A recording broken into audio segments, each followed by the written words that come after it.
What would you do if you got married and your husband started beating you?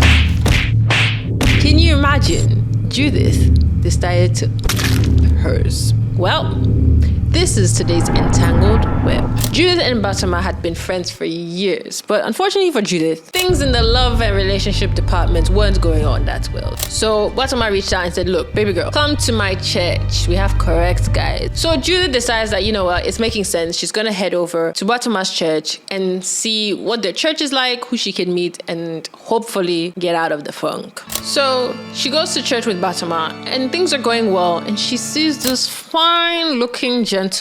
You know, she and the person are making eye contact, and Bemah quickly notices, decides, I am setting you people up. Let's exchange numbers and see what happens. So Sedem and Judith exchange numbers, and you know what? Things are starting to look good. They get to talking, they get to learning about each other, and quickly they become boyfriend and girlfriend. Things are going well. One evening, Sedem and Judith are getting to know each other, chilling together at home, talking, and Sedem opens up to her about a past relationship he had. You know, he tells her that, look, I was dating this woman once, we really loved each other, but unfortunately, my family members, my hometown witches did not like her tribe. So we broke up. However, we got matching tattoos. And he shows her a canoe tattoo that he has on her arm. You know, Judith right now is feeling very in tune with this man. He's opened up to her. You know, what could possibly go wrong? In that same evening, he decides that no, he wants to make things even more official with Judith and presents her with his grandmother's pendant. He tells her that, look, half of this pendant, I gave it to my ex, who I really loved, but I'm gifting you this half to show you that I want a life with you, I want to start a life with you, and I want you to be my one and only. That evening, Judith and Sedem promised themselves till death do us part. So, you know, at this point, relationship's going well. Sedem proposes, and suddenly things start to get a little shifty. Wedding preparations are on the way, but it's Sedem's way or the highway. They get married, and that's when it all goes down. Little by little, Sedem starts to get controlling, starts to get angry. He doesn't want her going out, he doesn't want her having a job, he doesn't want her seeing friends, and even seeing Bemah is few and far between. On the other hand, Sedem is going out, he has a job, he's going out with friends, he's coming back late at night, and he doesn't care. All Judith has to do is follow the rules and regulations. Slowly but very surely, the restrictions turn into physical and mental and emotional abuse. Little by little, Judith starts to break down in her marriage. Every time she goes to complain to Bemah, I can't do this, I'm struggling. He's doing X, Y, and Z to me, I can't handle it anymore. Bemah says, look, baby girl, this is marriage. This is through thick and thin. This is ordained by God. You must follow along. You have to pray. Just like the movie War Room, find a corner. Pray for your husband. Pray for your marriage. So, on the advice of Bemah, she says, you know what? It's fine. I'm going to pray. However, the prayers are not working. The marriage is not working. Fortunately, one day, Judith finds out that she's pregnant. Thinking this is the solution to all her problems, she tells Sedem he is not pleased. Nope, he doesn't want abortion. It is. Again, Judith goes to Bemah saying, baby girl, this is a child. God has said I should be pregnant. Sedem is refusing. What do I do now? Bemah said, look, don't add problems to your wahala. If he says abortion, just do it.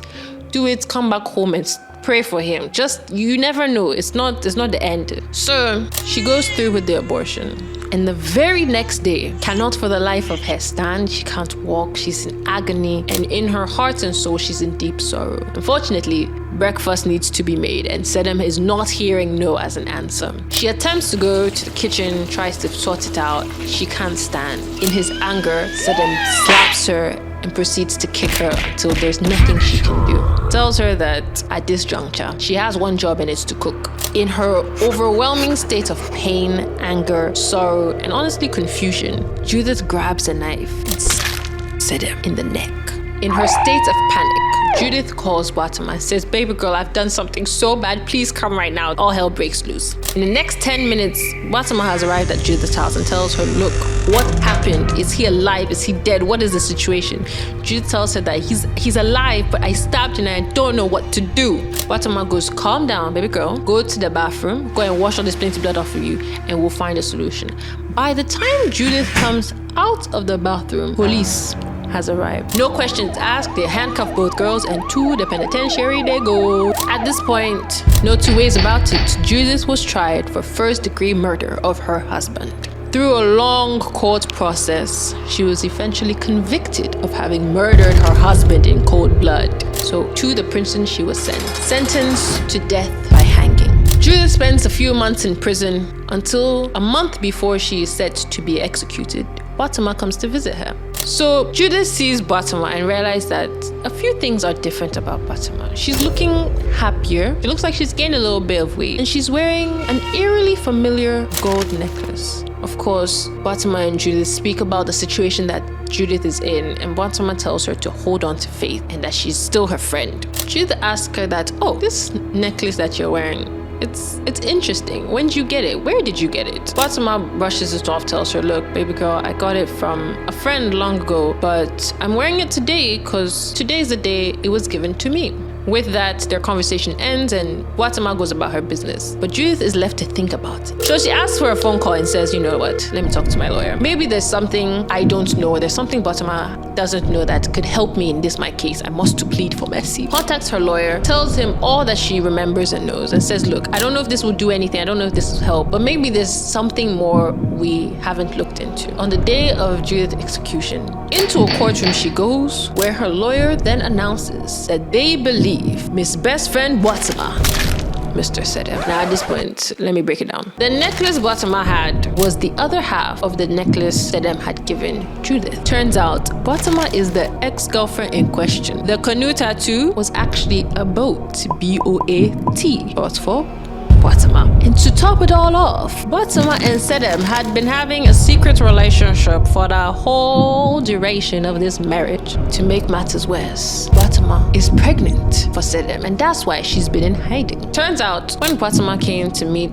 Judith having Sedem, she decided to finish the job and ensure that as the only bearer of a child of Sedem, all the inheritance will come to her. At this point, Bemah is currently facing trial, and Judith is free. If you were beaten by your husband, what would you do?